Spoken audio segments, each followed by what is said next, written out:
tayo nagsimula. Maging ako, dyan din nagsimula. Pero sa biyaya ng Panginoon, may ginagamit ang Panginoon para makalakad tayo, mas maunawaan natin kung ano yung tunay na kalugin ng buhay. At salamat sapagkat walang aksidente sa ating paglakad sa ating buhay. Kumbaga, ang nawa, yung araw na ito, ito yung maging, hindi ito yung huli, bagkos ito yung maging simula, para nang sa gayon, para parehas tayong pag-aralan, mas maintindihan natin kung ano nga ba talaga tunay na kalugin ng buhay at ano yung lakad na kalugod-lugod sa ating Panginoon. Kaya welcome po sa gawain ng Panginoon, maging sa mga testimony natin na pakinggan. Maraming salamat. Minsan pa na nakita natin na ang Diyos nating pinaglilingkuran ay buhay, totoo. At ang sabi nga ni Sister Eileen, kumbaga marami siyang problema. Pero iba kapag lumalakad ka sa Panginoon. Bagamat marami kang problema, hindi mo akalain na marami ka palang problema. Hindi halata.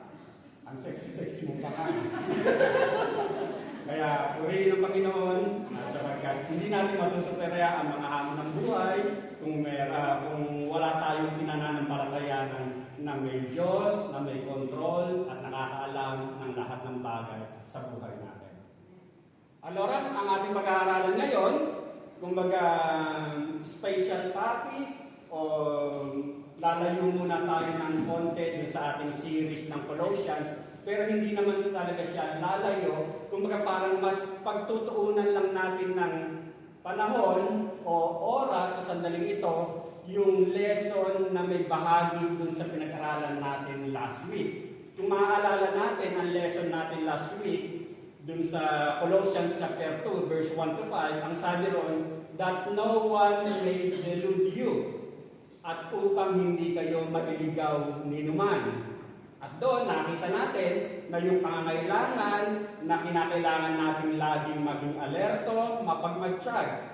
Yung kinakailangan nating mabuklod sa pagkakaisa sa pamamagitan ng pag-ibig at yung pangangailangan na maging committed tayo sa isang iglesia na nakatuon sa aral ng ating Panginoong Jesucristo. At isang sub-key point doon, nakita natin na sinasabi na yung pagiging committed natin na kung saan ay kinakailangan tayong maging spiritually discerning. Kumbaga, spiritually discerning o yung maintindihan natin, maunawaan natin na maging mapanuri tayo sa puntong spiritual. Kaya ang ating pag-aaralan ngayon ay manggagaling sa 1 John chapter 4, verse 1 to 6. Ang sabi niya rito sa mabuting balita, mga minamahal, huwag ninyong paniwalaan agad ang bawat nagsasabing sumasa kanila ang espiritu. Sa halip ay subukin muna ninyo upang malaman kung mula sa Diyos ang espiritong sumasa kanila, sapagkat marami ng bulaang propeta ang lumitaw sa sanlibutan. Ito ang pagkakakilanlan kung sino ang kinaroroonan ng espiritu ng Diyos. Ang nagpapahayag na si Jesucristo ay naging tao, ang siyang kinaroroonan ng espiritong mula sa Diyos. Subalit ang hindi nagpapahayag ng gayon tungkol kay Jesus ay hindi kinaroonan ng espiritong mula sa Diyos. Ang espiritu ng Antikristo ang nasa kanya. Nasabi na sa inyong ito'y darating at ngayon nga'y nasa sanlibutan na. Verse 4, mga anak, kayo'y sa Diyos at pinagtagumpayan ninyo ang mga bulaang propeta. Sapagkat ang espiritong nasa inyo ay makapangyarihan kaysa espiritong nasa mga makasanlibutan. Verse 5, sila ay sa sanlibutan, kaya't mula sa sanlibutan ang itinuturo nila, at nakikinig sa kanila ang sanlibutan. Last verse, ngunit tayo'y sa Diyos. Ang sinumang tumilala sa Diyos ay nakikinig sa atin. Ngunit hindi nakikinig sa atin ang sinumang hindi sa Diyos. Ganito nga natin nakikilala ang espiritu ng katotohanan at ang espiritu ng kamalian. Ang mensahe ng Panginoon sa araw na ito ay may titulong Being Spiritually Discerning o yung pagiging mapanuri sa puntong espiritual. At bago po tayo magpatuloy, manalangin po muna tayo. Ama, purihin ka. Sambahin ka, O Diyos, sa espiritu at katotohanan. Salamat po minsan pa sa oras nito sapagkat tunay nga na ang Diyos na aming pinaglilingkuran ay totoo. Ikaw ay buhay.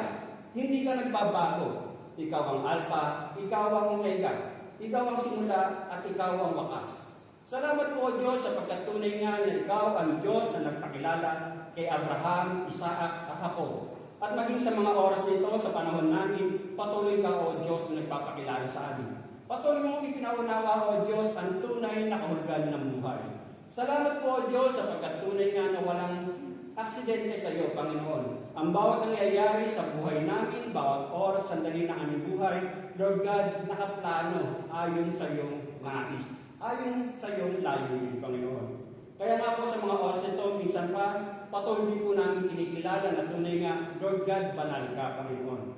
Sa liksik mo, ang laman ng aming puso at isipan, kaya nga ang dalahin ko, O Diyos, na tunay nga, minsan pa, patawarin mo kami, upang na sabihin wala pong magiging hadlang, wala pong magiging balakid, Panginoon, upang hindi ka malayang kumilos, makapagsalita, magturo sa mga sandali nito, O Diyos. At minsan pa, Ama, sa tulad gabay nga po, Panginoon, ng iyong Santong Espiritu, patuloy mong pagkaloobang kami, Panginoon, ng karunungan at kaalamang nagmumula lamang sa iyo. At minsan pa, dalahin mo nga po, O Diyos, na patuloy mong ibaba ang iyong panlingkod upang sa iyo, ikaw po, O Diyos, ang tunay na may tataas. Dalahin ko, O Diyos, na sa mga sandali nito, O Diyos, ang bawat naririto sa bahay panumbahan mo, maging ang pwede pang makapakinig, Panginoon, ng iyong mga salita. Ikaw po, O Diyos, ang siyang magbigay ng kaunawaan sa kanila, Panginoon. Patuloy na maintindihan, maunawaan niya po, Panginoon, na tunay nga na kami, Panginoon, ay pinili mo at hiniram mo, na patuloy mo kaming pinaunawaan na kung ano nga po, O Diyos, ang layunin mo sa buhay namin, Panginoon. Salamat sapagkat tunay nga na isa kami, Panginoon, sa mga tinawag mo. Hiniram mo, Panginoon. Kaya dalahin ko, O Diyos, na sa pamamagitan ng aral ito, patuloy mo kaming tulungan na tunay nga na hindi lang po namin ito mapag-aaralan. Bagkos, gagamitin po namin ang mga katotohanan aming mapag-aaralan sa mga sandali ito, Diyos. Dalahin ko nga rin po, Diyos, na sa kabuuan ng mensahe, ikaw lang po ang aming itatakas.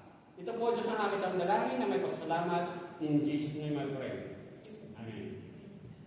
At dito nga sa ating pag-aaralan, being spiritually discerning, o ang pagiging mapanuri.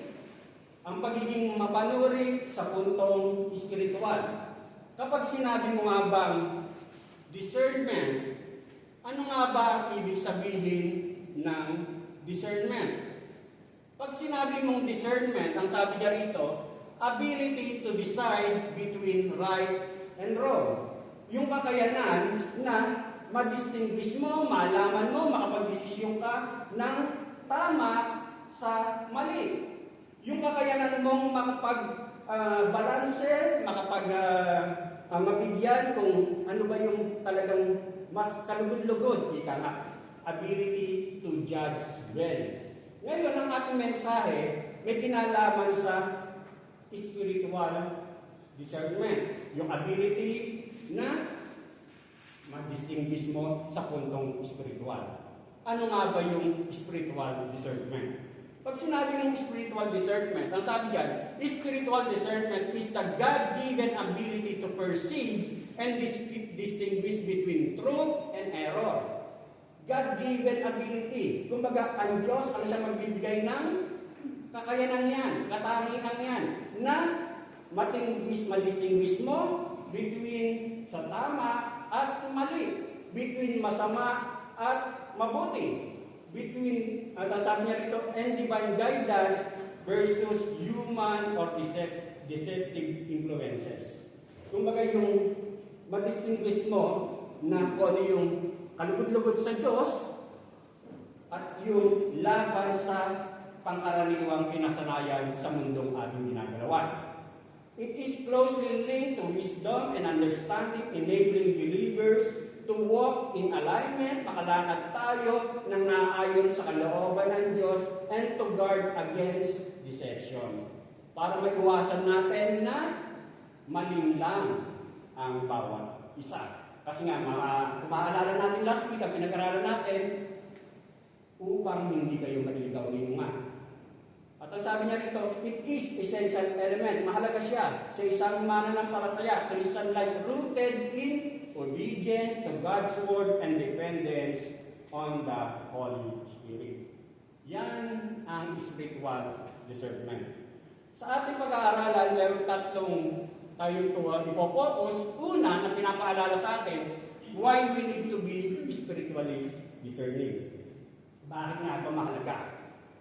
Na tayo maging spiritually discerning. Kasi ang sabi rin sa meaning kanina ng spiritual discernment, ibig sabihin, kapag being spiritual discerning ka, ay yung kakayanan mo bilang isang Kristiyano na makita mo nga kung ano yung tama sa mali, maintindihan mo yung mabuti sa masama, at ito'y magmumula sa pagsunod mo sa salita ng Diyos at pagtalima sa gabay ng Santong Espiritu. Yun yung pinaka-ibig sabihin ng spiritual discernment. At makikita nga natin na without sound doctrine and biblically based discernment, God's people will be carried about by every wind of doctrine. Kapag wala tayong alam sa basic doctrine at wala kang alam sa salita ng Diyos, kung ano na lang yung mapakinggan mo, kumbaga, taglay ka, aanurin ka, doon ka na lang lagi. Kaya nga ang panimula kanina, sabi sa mga bisita, ang iglesia nito ay naniniwala tayo from the book of Genesis up to Revelation. Kasi nga, sa panahon natin, sa mundong ito, maraming mga kaparaanan na pwede kang malinlang, pwede kang madaya, pwede kang madaya ng mga akala mo ay tama, dahil wala kang alam sa salita ng Diyos, pwede kang mataglay. At ang sabi nga niya rito, yung una na sinasabi nga niya rito, because false prophet abound, sapagkat maraming bulaan ang siyang nagkalat. Marami. Kumbaga, doon sa verse 1 natin, malinaw na sinasabi doon sa verse 1, mga minamahal, huwag ninyong paniwalaan agad ang bawat nagsasabing sumasa kanila ang Espiritu. Sa halip ay subukin muna ninyo upang malaman kung mula sa Diyos ang Espiritong sumasa kanila, sapagkat marami ng bulaang propeta ang lumitaw sa sanlibutan. Totoo naman. Maraming mga nagsasabing nagtuturo sila, lingkod ng Diyos, pero ang sinasabi nga rito sa 1 John, subukin muna ninyo, huwag nyo agad paniwalaan, ika nga. Maging dun sa sinabi nga, dun sa Matthew 7:15, kumbaga pinapaalalahanan sa atin na mag-ingat kayo sa mga bulaang propeta, nagsisilapit sila sa inyo na animoy tupa, ngunit ang totoo'y mababangis ng asong gubat. Maging ang ating Panginoong sa Kristo, ang paalala niya, mag-ingat kayo sa mga akala niyo ay tupa. Ano bang katangian ng tupa? Mabait. Pero hindi pala. Nagbabalat kayo lamang pala siya. Kumbaga, meron lang pala siyang cover up. Meron lang siyang disguise. Hindi siya tupa, bagkos isa siyang lobo. Isa siyang lupo. Kaya dito, makita natin na sinasabi nga na akala mo may magandang hangarin, pero deep inside pala, ang motibo niya, gusto niyang mag-manipulate, gusto niyang mag-create ng problema, gusto niyang ipasok yung sarili niyang paniniwala. Hindi kung ano yung sinasabi ng aral ng salita ng Diyos. Kaya nga, kung maaalala natin, last week, ang sabi ko sa verse 4 ng ating Colossians chapter 2, yung lesson natin last week, ang sabi nga doon, na kumbaga mag-ingat kayo sa pamamagitan ng nakararahuyong pangungusap gaano man kaganda. Kasi meron yung mga mabubulak-bulak magsalita, magaling magsalita, pero malayo sa katotohanan ng sinasabi ng salita ng Diyos. At maging sa Old Testament, noong pa man pinaalala na Na kahit sa Old Testament may nangyayari ganyan.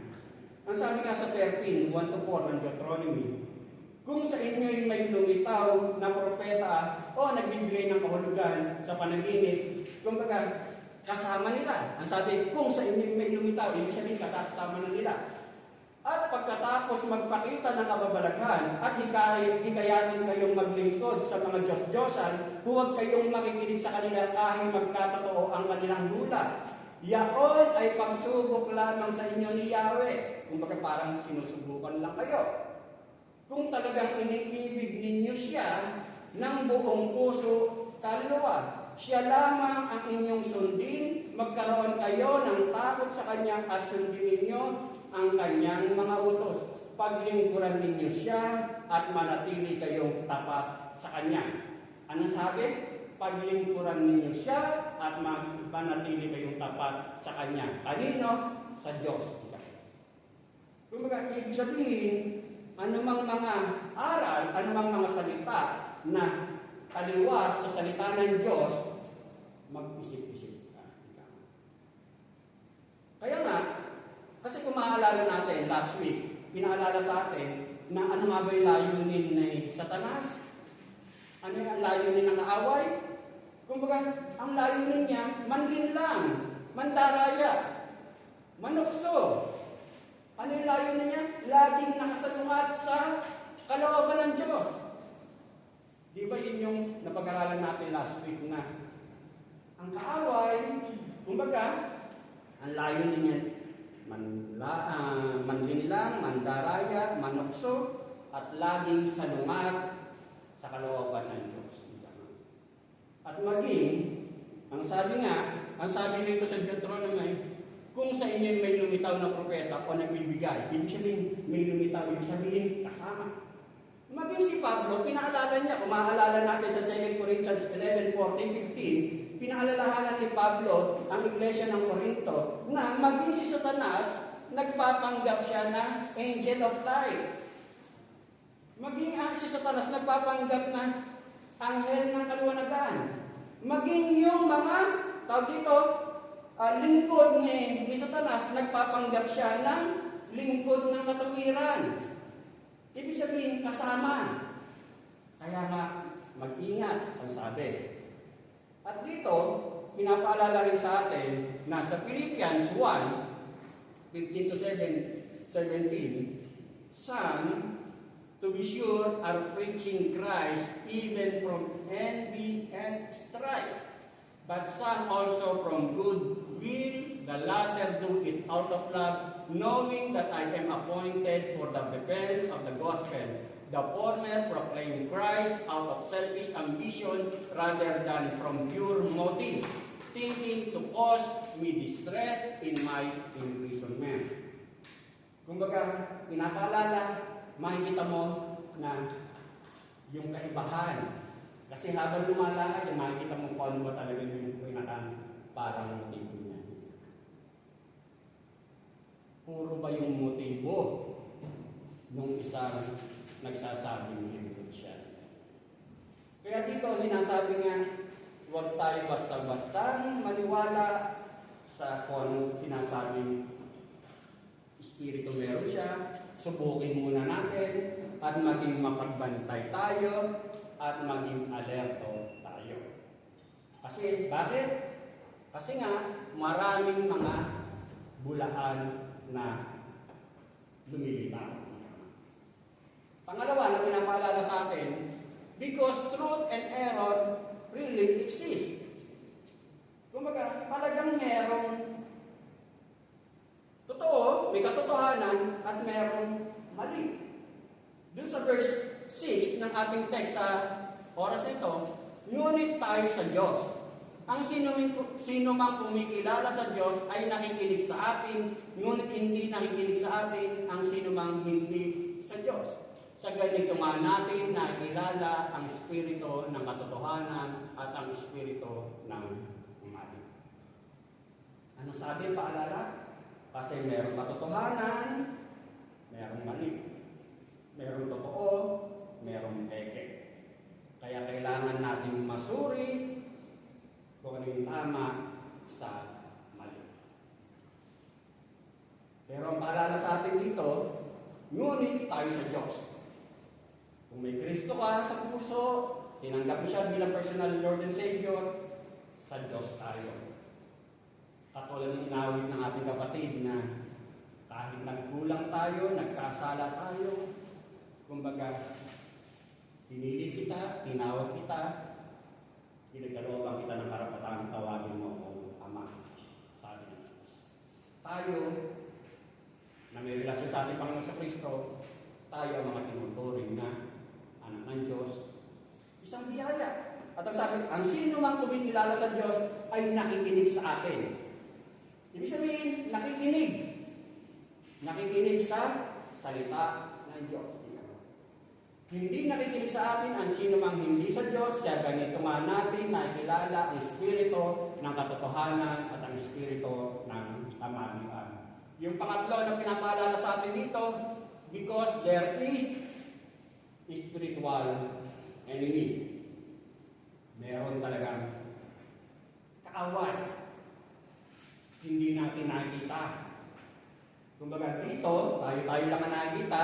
Nakikita ko yung mga ragazzi, nakikita ko yung medyo mas bata ng konti sa ragazzi. At kasama rin ang mas bata sa ragazzi. Pero, merong mga spiritual being. Merong spiritual enemy. Katulad sinasabi nga sa Ephesians 6:12. For our struggle is not against flesh and blood. Ang ating pakipagbuno, ang ating pakipagtunggali ay hindi laban sa laman at dugo, but against the rulers, the authorities, the powers of this dark world, and against the spiritual forces of evil in the heavenly realms. Meron sadyang kaaway na hindi natin nakita. Isang katotohanan na kaya natin kinakailangan magkaroon ng spiritual discernment. Ma-develop yung ating spiritual discerning na tinatawag. Pangalawa, na pinapaalala sa atin, ang sabi nga niya rito, how to be spiritually discerning. Paano nga ba tayo magiging spiritually discerning?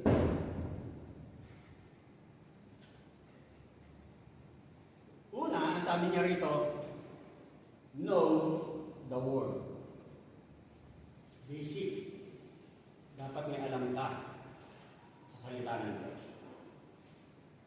The Bible is our only source of divine revelation.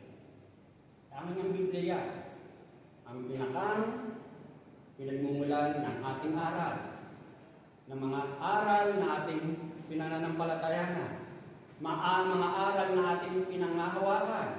Kaya napakahalaga na tayo maging committed sa isang church na nakapokus sa salita ng Diyos. Bakit? Kasi nga, malinaw na sinasabi na ang lahat ng kasulatan ay kinasihan ng Diyos. All scripture is God-breathed and is useful. Magagamit para sa instruction, for conviction, for correction, and for training in righteousness. Halos lahat naman tayo, yung medyo may edad na ng konti, may mga pinanggalingan talaga tayong akala natin noon ay tama. Pero, dahil nagkaroon tayo ng alam sa salita ng Diyos, hindi pala tama yun. Paano natin alaman? Dahil sa mga salita ng Diyos na nagagamit para maturuan tayo sa katotohanan, pabulaanan yung mga kinasanayan natin, mga kung ano ng akala natin ay tama, at maituwid kung ano yung tamang lakad na dapat natin gawin. At maalalayan tayo, maakayan tayo, magwida tayo, na makalakad tayo sa isang matuwid na pamumuhay. Kumbaga lahat yan ay magmumula sa salita ng Diyos.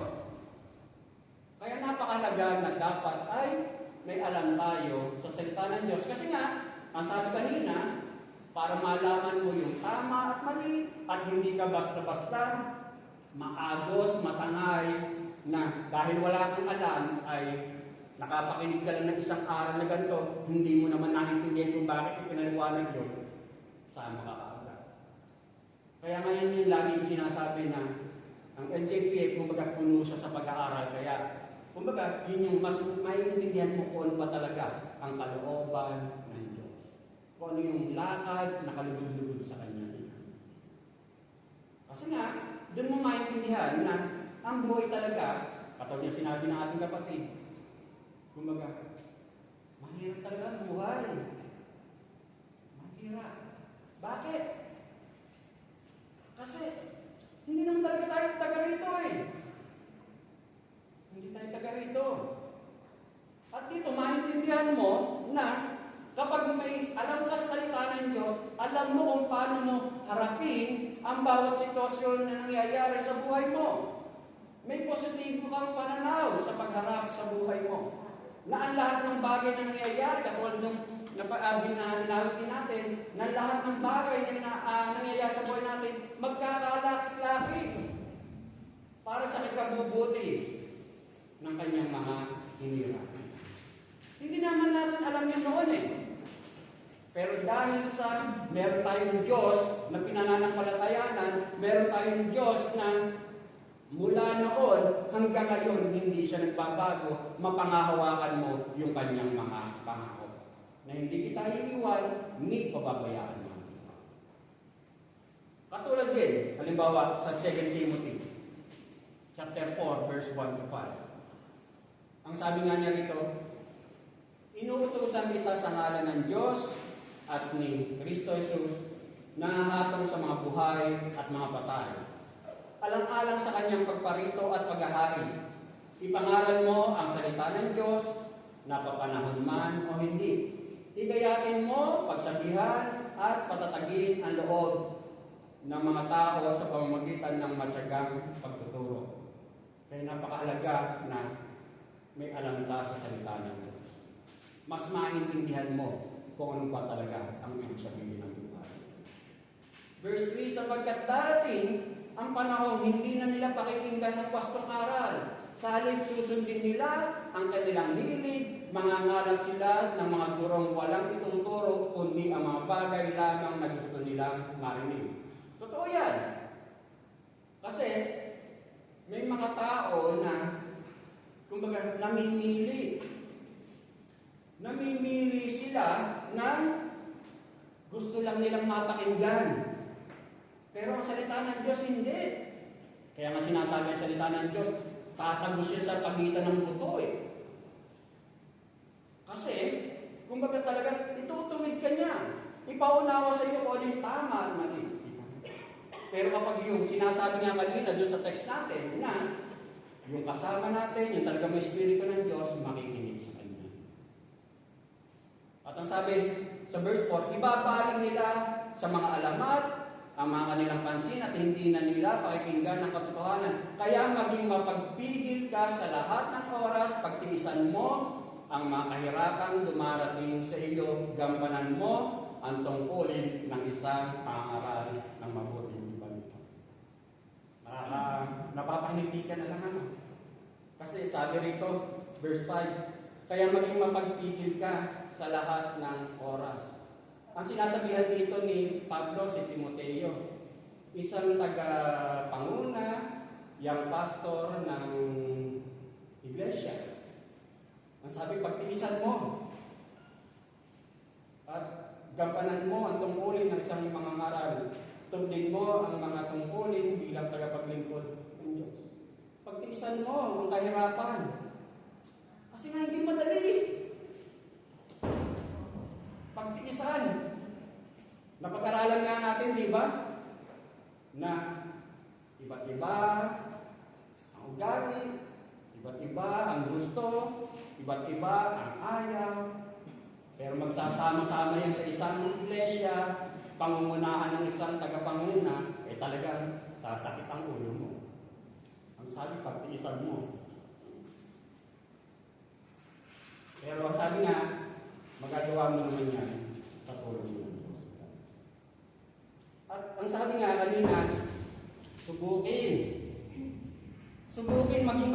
magbati ka muna. Na-share ko rin, di ba, last week na, kumbaga, may lumalabas ngayon na, ayan, kasi may mga bago ngayon na wala last week, ika nga, na may darating na bagong film this coming October na ang bida ay si Nicolas Cage na isa siyang pelikula ni Jesus pero maling Jesus ang itinuturo. Jesus horror film na kung saan ay The Carpenter's Son, yung pinakang title, kumbaga salungat sa aral ng Diyos yung ipinakikilalang Jesucristo dito, ika. Katulad halimbawa ng Da Vinci Code, na kung saan ay pinalalabas na si Jesus Christ ay may anak kay Magdalena. Kaya nga sinasabi, kailangan mo may alam sa salita ng Diyos. Kasi kung wala kang alam sa salita ng Diyos, kung ano yung papasok sa'yo, ay paniniwalaan mo talaga yan. Kasi wala kang foundation. Wala kang alam sa salita ng Diyos. Kaya kailangan mong may alam sa salita ng Diyos. At napakadali humanap ng iglesia na kung saan kung ano lang yung gusto mong pakinggan, doon ka. Pero hindi ganun eh. Katulad nga ng isang may sakit. Kung ano yung sakit mo, katulad ng testimony halimbawa ni Sister Tess, na hinihintay niya yung magiging resulta doon sa magiging resulta na kanyang exam, kung sasabihin ng kanyang cardiologist kung okay pa yung gamot na kanyang yung sa aspirina. Kung baga mayroong specialista na yun yung kailangan mong puntahan, pakinggan, para magamot yung sakit na kinakailangan mo.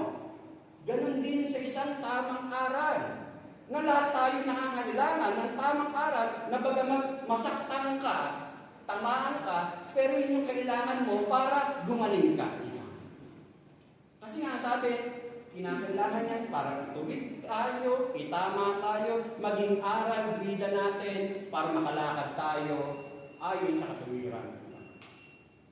Kumbaga, mga paalala na pinagkakaloob sa mga sandaling ito.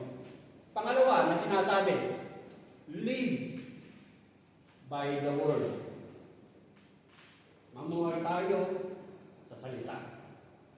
This truth of knowing the word is confirmed in living and it starts in lifestyle of practice.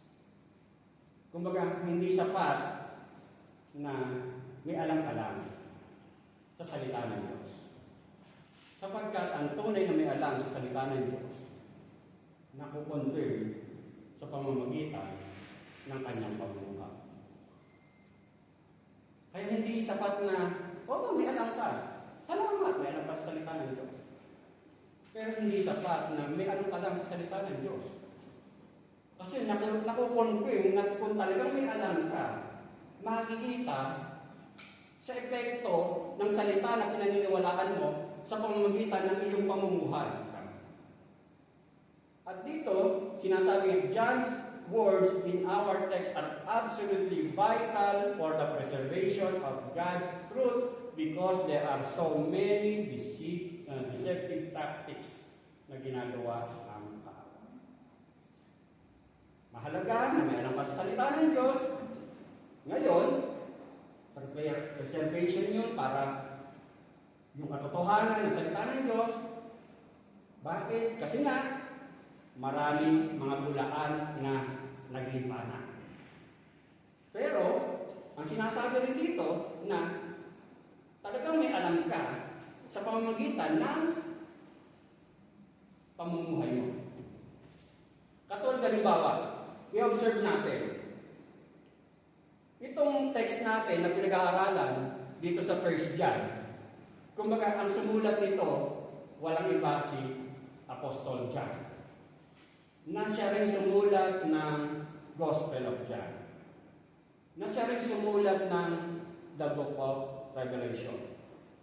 Si John, si Apostle John, kilala siya bilang the Apostle of Love. Kumbaga siya ang love apostle kasi marami siyang tinuturo about love, si John.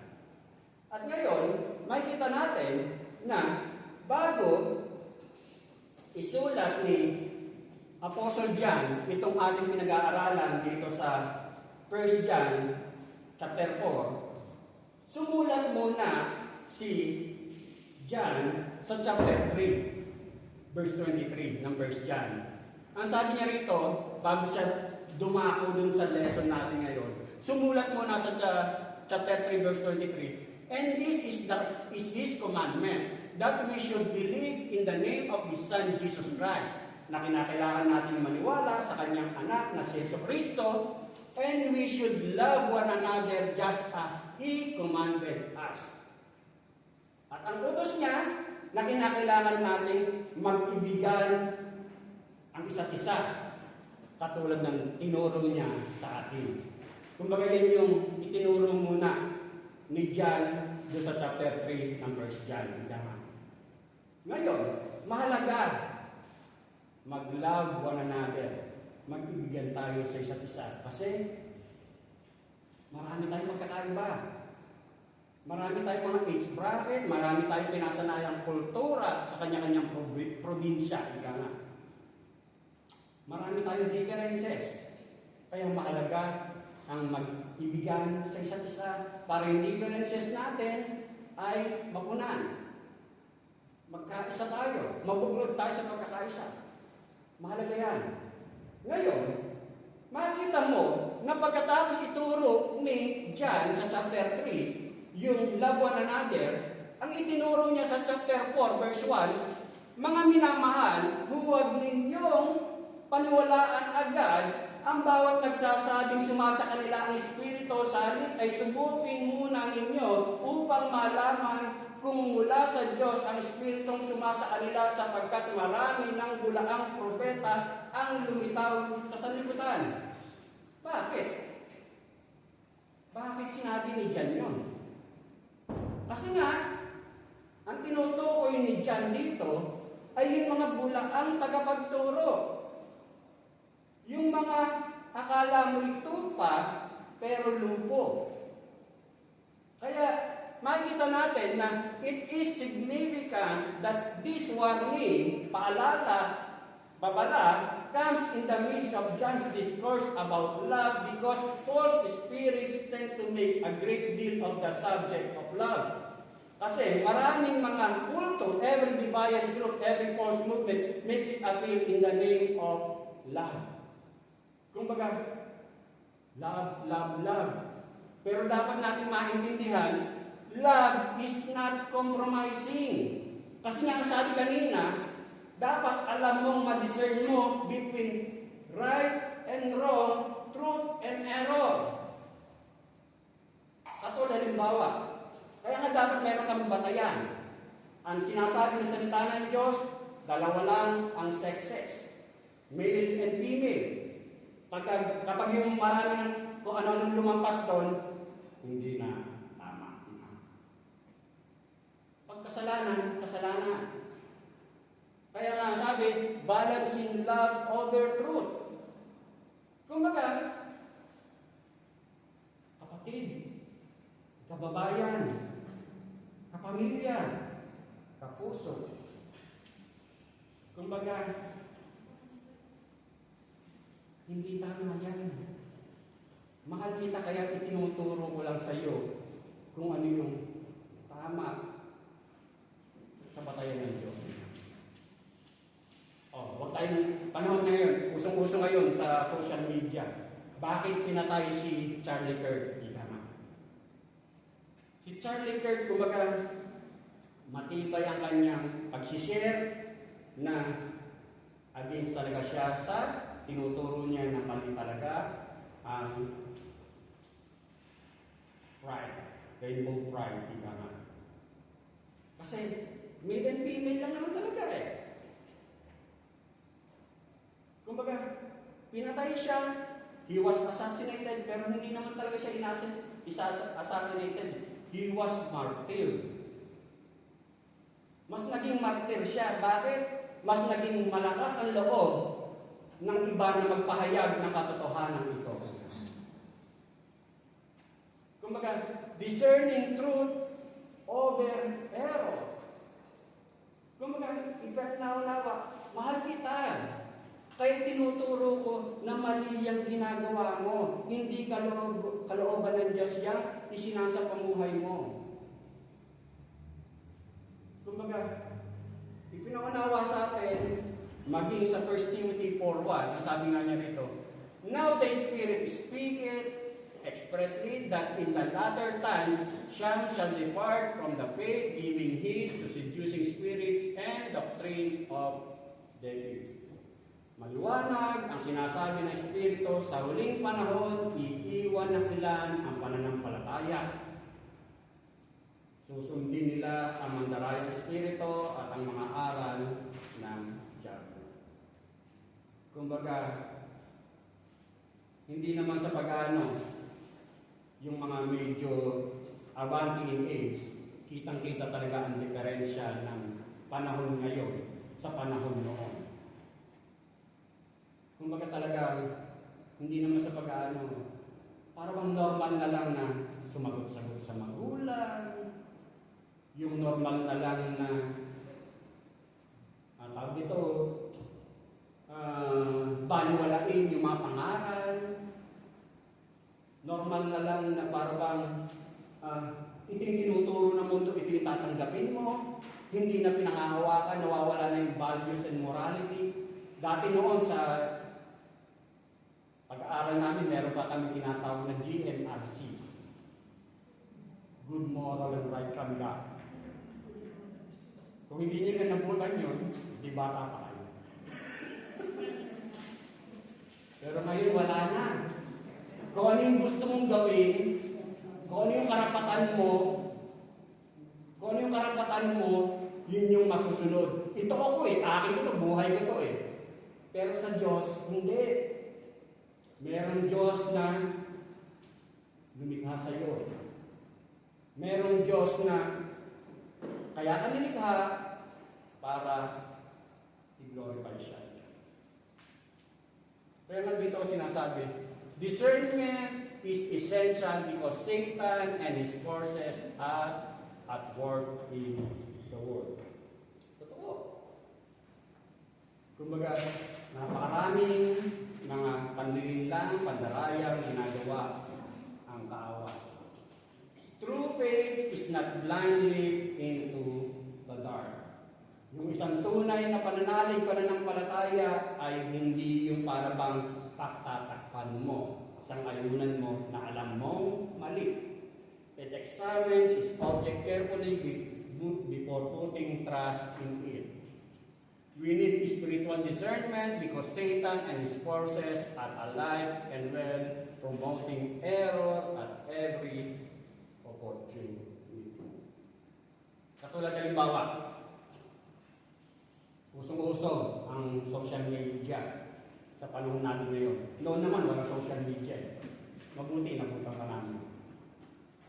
Kumbaga, pag hindi ka mapanuri, kung hindi mo i-discern kung ano yung meron sa social media, hindi mo alam, nalilin lang ka na pala. Nadaraya ka na pala. Katulad halimbawa, magko-comment ka, mag-o-auguri ka. Happy anniversary. Happy anniversary. Sino ba yung ina-happy anniversary mo? Sino ba yung ino-auguri mo? Ay, alam mo, against sa kalooban ng Diyos yung same-sex. Yung auguri mo. Tama ba yun? Kaya nga sabi, spiritual discerning, ability na ma-discern mo between right and wrong, good and evil. Ika nga. Kumbaga, magkaroon ng alam mo kung saan ka lalakad. Katulad, minsan naman na tawag dito, Kristiyano ka na, sinasabi mong Kristiyano ka na, lalakad ka sa kalooban ng Diyos, tapos ikaw pa yung magpapasimula na, oy, tangkit tayo. Piso-piso lang. Tapos may mga alam na Kristiyano ka. Tapos makikita ng mga hindi Kristiyano. Ay, ganun pala ang Kristiyano. Hindi mo na-discern na ano ba yung nagiging epekto mo doon sa kasalamuha mo. Pwede kang, napag-aralan din natin na you can be a good influencer, you can be a bad influencer. Kaya nga ang sinasabi, magkaroon tayo ng spiritual discerning. Ma-analyze natin, masuri natin, na huwag tayo magpapadala sa emotion natin. Kaibigan ko to, malapit ako, babati ako. Hindi naman kalooban ng Diyos yung pagbati na gagawin mo. Nabigyan mo ng kasiyahan yung kaibigan mo kasi binati mo. Pero yung mga kapatid mo sa pananampalataya, ano kaya tingin sa'yo?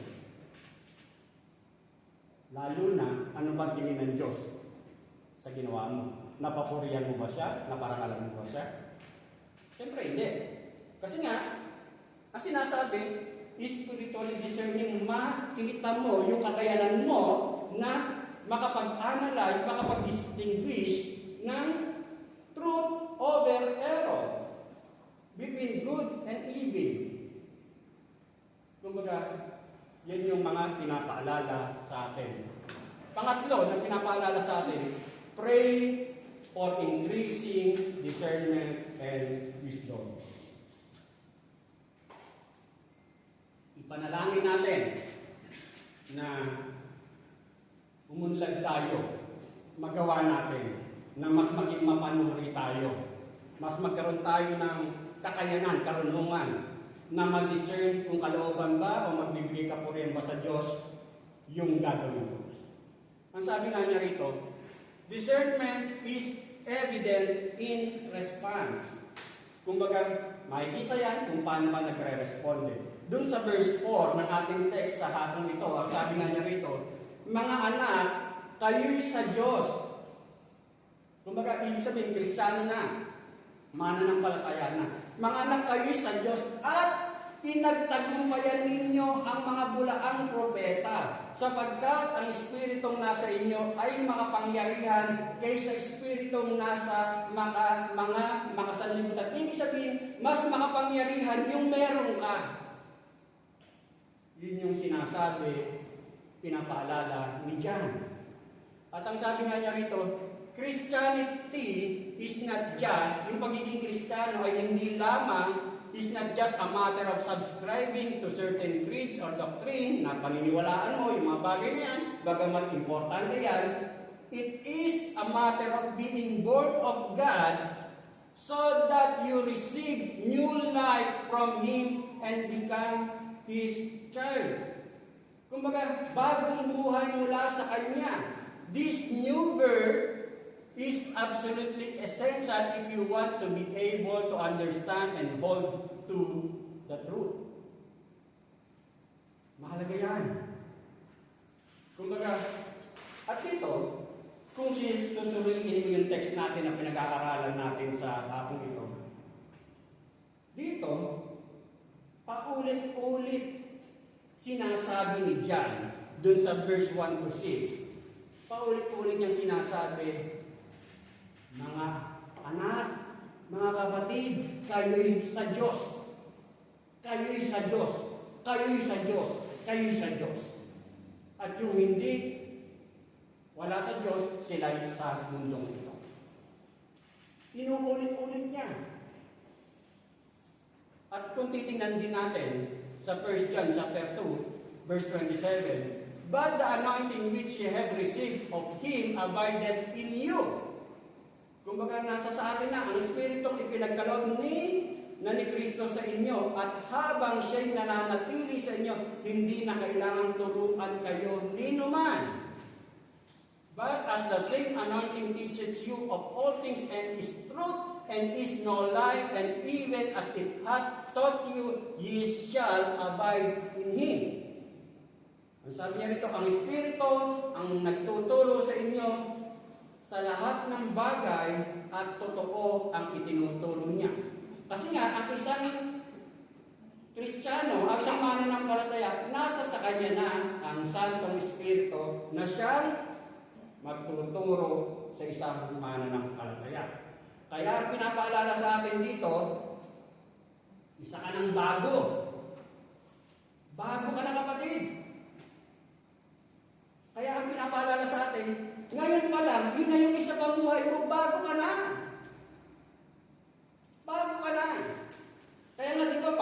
binabautismuhan tayo, ilulubog tayo, iaahon tayo, simbolo na bago ka na. Inilubog na ikaw doon sa dati at iniahon ka sa bago. At ang sabi, ipamuhay mo na ngayon pa lang. Kasi ngayon.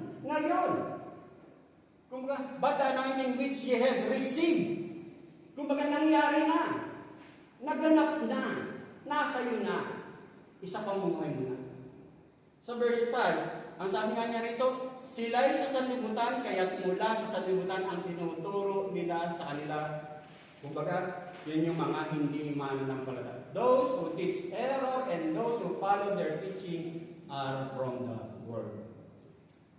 Yung mga nagtuturo, sumusunod doon, ibig sabihin, hindi pa talaga sila mananampalataya. Sa verse 6, ang sabi, ngunit tayo sa Diyos, ang sino mang kumikilala sa Diyos ay nakikinig sa atin, ngunit hindi nakikinig sa atin, ang sino mang hindi sa Diyos. Sa ganito nga natin, nakikilala ang Espiritu ng katotohanan at ang Espiritu ng kamalian.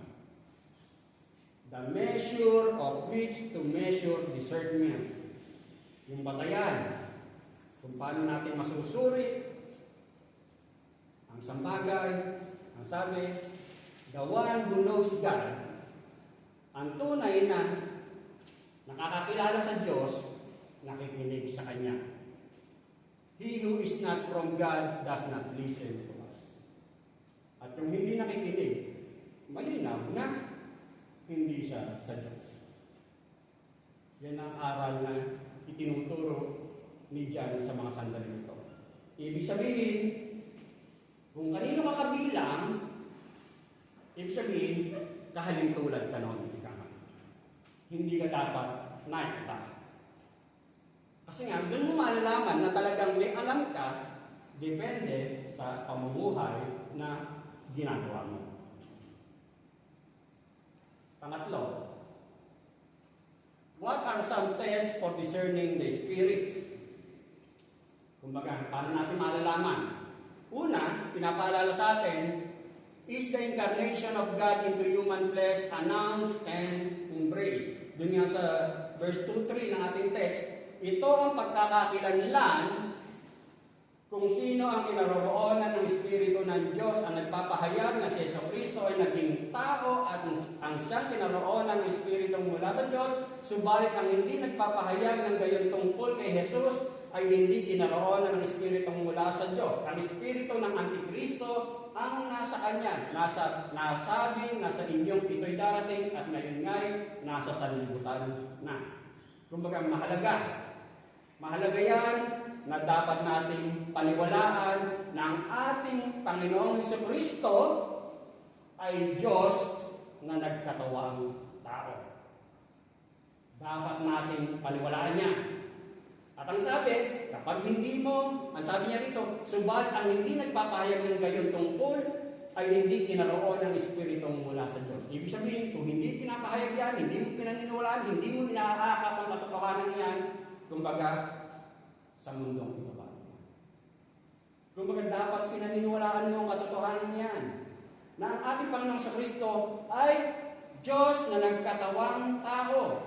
At ang sabi nga niya rito, so everyone who acknowledge me before men, I also will acknowledge before my Father who is in heaven. Kaya dapat, kung talagang inikilala mo si Jesus Christ bilang personal Lord and Savior, kumbaga, hindi mo siya ipinakikilala mo talaga siya. Kumbaga talagang inaakap mo ang katotohanan ito. Kasi nga, magkaiba yung sinasabing, may alam ka lang sa salita ng Diyos, pero makikita mo may alam pa talaga, depende kung paano mo. Pangalawa na pinapaalala sa atin dito, is the incarnation recognized as a necessity for the atonement of sin? Mahalaga ba? Nakilalanin natin yung pagkakatawang tao ng ating Panginoong Jesucristo para tayo linisin sa ating mga kasalanan. Mahalaga yan. Kasi nga, ang sabi nga niya rito, kasi inako lahat niya eh. Diyos siya na nagkatawang tao for our sake, para sa atin, para sa akin. He made him to be sin who knew no sin. Wala siyang kasalanan. Pero inako niya lahat. So that in him we might become the righteousness of God. Kumbaga, inako niya. Marumi ako. Masansang din ang nakaraan ko, ika nga. Pero, inako niya. Inako niya. At dito, hanggang pinangahawakan mo yun, makikita mo na talagang, doon mo makikita na talagang napakabuti ng Diyos. Na, ang dami mong maling nagawa, pero, para mamatay siya doon sa krus ng Kalbaryo, para sa iyong mga kasalanan. At magkaroon ka ng buhay na walang hanggan. Pagkalooban ka ng karapatang tawagin mo siyang Ama. Maging kabilang ka sa mga pangako na sinabi niya. Hindi ka ba magpapasalamat? Kumbaga, kilalanin natin na yung pagkakatawang tao ng ating Panginoon Kristo para mamatay sa kasalanan mo. Yung pangatlo na sinasabi nga niya rito, are people being led to Christ. Yung pag-iibigay ba natin, para lang ba mag-awitan tayo, maging masaya tayo? Hindi. Kasi, kaya natin iniimbita, maintindihan nila kung ano yung tunay na kahulugan ng buhay.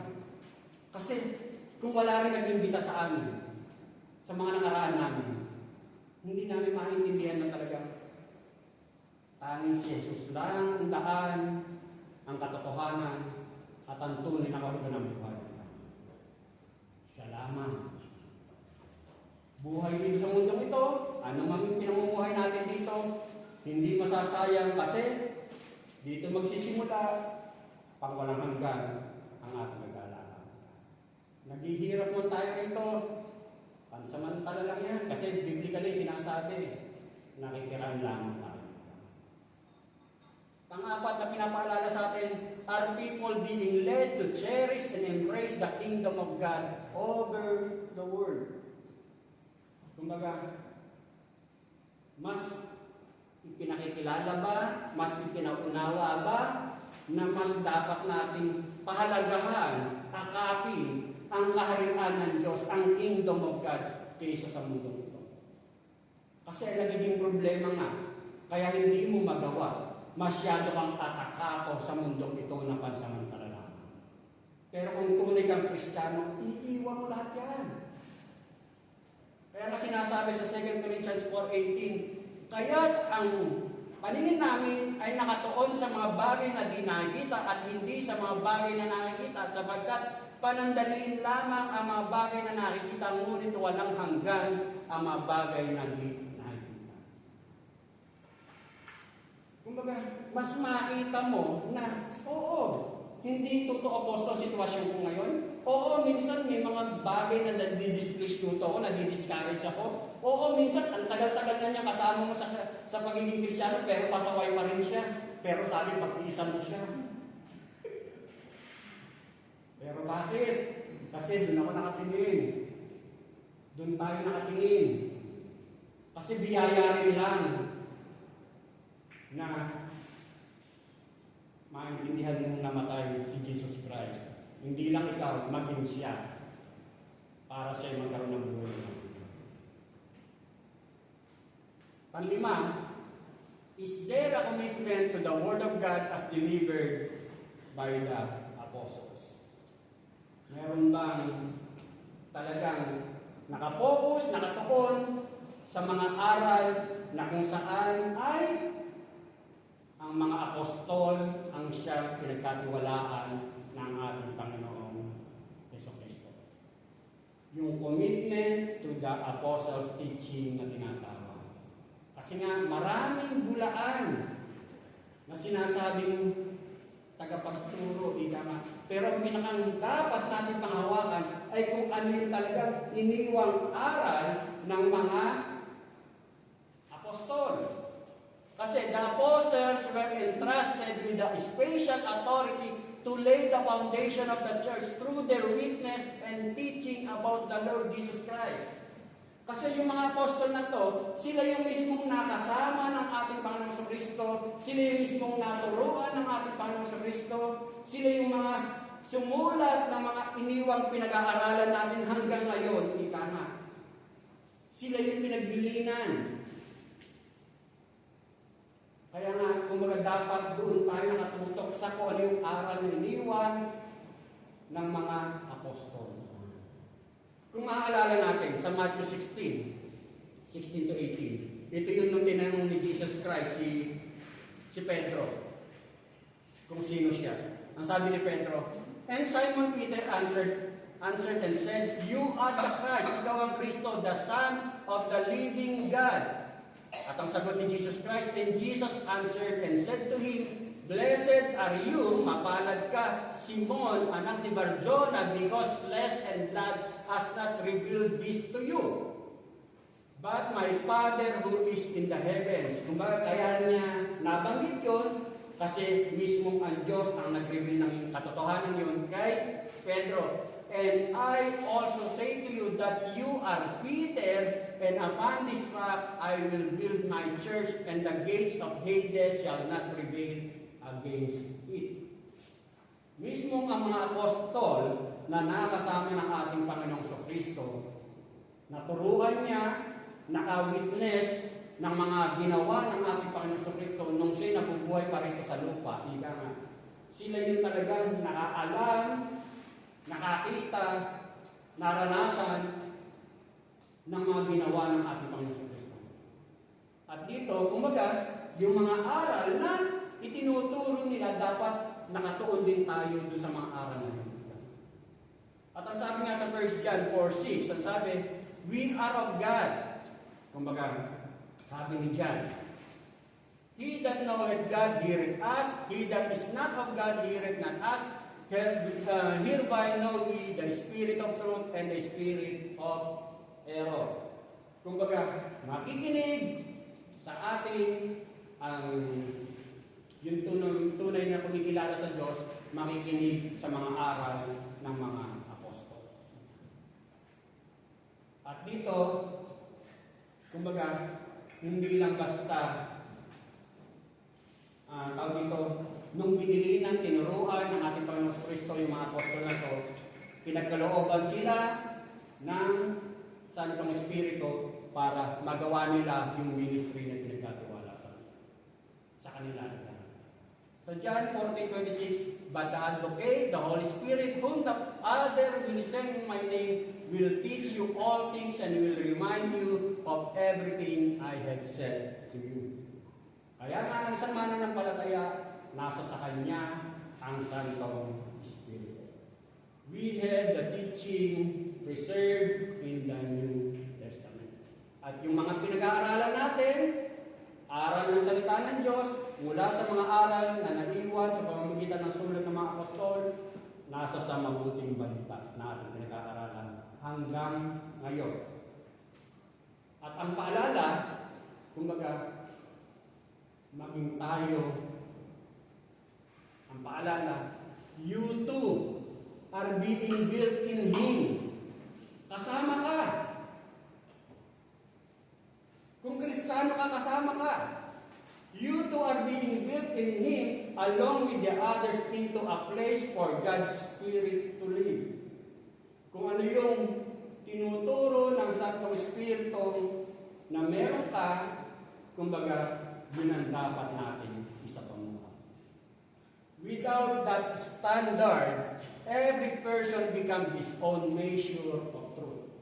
Kung wala tayong pinagbabasehan na mula sa aral ng salita ng Diyos, mula sa mga aral na iniwan mula sa mga apostol, ika nga, kung ano lang yung pinaniniwalaan mong totoo, yun lang yung pangahawakan. At kapag yan ang nangyari, kumbaga, kayabanan, kataasan, at walang pagsunod, walang pagkilala sa ating Panginoon Jesucristo bilang Panginoon at Hari ng ating buhay. Kumbaga, yan ang pinapaalala sa atin sa mga oras nito. Na, kumbaga, mataas makikita na katulad din ng inawit ng ating kapatid. Kristiyano na siya. 21 years na sila, 21 years na si TJ. Sabi nga niya, nabundis siya bago niya panganak si TJ.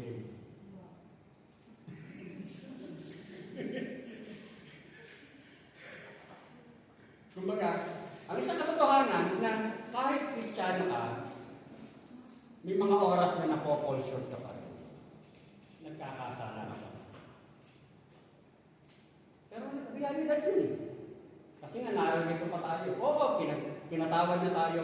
Past, present, future. Positional, pinatawad na tayo. Pero sa paglakad natin, dahil nasa laman natin, nadadapa tayo. Subasog pa. Lugmok pa. Lugmok pa.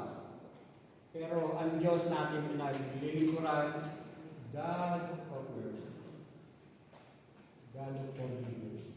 Kaya nga sinabi rin ni John sa 1 John 1:9 na if we confess our sins, He is faithful and just and will forgive us our sins and purify us from all unrighteousness. Napakabuti ng Diyos, ano? Napopol short tayo pero lagi siyang nadyan. Alalayan tayo. Alalayan tayo na makalakad sa kalooban niya. Ang pinaalala sa atin ngayon, na mensahe ng ating Panginoon, being spiritually discerning. Kaya nga sabi niya rito, be spiritually born. Sapagkat ang mga bagay na spiritual ay maunawaan lamang sa paraang spiritual. Totoo. Kailangan muna nating isila, mabago sa espiritu. Kasi ang mga bagay na pinag-aralan natin, maunawaan lang yan sa paraang spiritual. Ang sabi nga ni John sa chapter 3, verse 5 and 6, sinasabi ko sa inyo, ani Jesus, maliban ang tao'y panganak sa tubig at sa espiritu, hindi siya paghaharian ng Diyos. Ang ipinanganak sa laman ay laman, at ang ipinanganak sa espiritu ay espiritu. Kumbaga, ang mga bagay, magkakaroon ka ng spiritual discernment. Mababalig mo ang right and wrong, good and evil, truth and error, kung sisilang ka muna sa Espiritu. At kung Kristiyano ka na, if you are spiritually born, you need to cultivate your spiritual discernment. Kristiyano na ako. Anong kailangan kong gawin? Kailangan kong pagyamanin. Kaya kailangan kong paunlarin yung spiritual discernment. Kasi nasa sa akin yung Santong Espiritu. Paano? By willing to submit to the leading of the Holy Spirit. Kumbaga meron kang pagnanais na sumunod sa panguna ng Santong Espiritu nasa sayo. Sa John 16:13, however, when He, the Spirit of truth, has come, He will guide you into all truth, for He will not speak on His own authority, but what He hears, He will speak, and He will tell you things to come. Nawa, sa pamamagitan ng mensahe pinagkaloob ng Diyos sa mga sandaling ito, patuloy na naisin natin na magkaroon tayo, ma-develop, ma-cultivate yung spiritual discernment natin upang na sa iyo maging bon exemplo tayo, magandang halimbawa tayo sa mga taong nakakasalamuha natin. Manalangin tayo. Ama ko rin ka, O Diyos, sa malikama sa Espiritu at katotohanan. Maraming salamat po, O Diyos, sa mensahe mo na pinagkaloob sa oras nito. Tunay nga, O Diyos, na hindi po namin mababatid ang mga katotohanan ito kung hindi mo kami pinagkalooban, Panginoon, ng pagkaunawa sa katotohanan ito, O Diyos.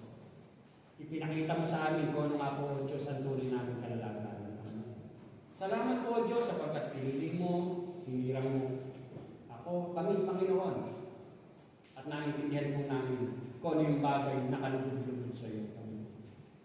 Kaya nga po sa mga oras sandali na kami nagkukulang, minsan ba dalangin po, patawad po. At salamat sapagkat tunay nga ang Santong Espiritong ipinagkaloob mo sa amin, Panginoon.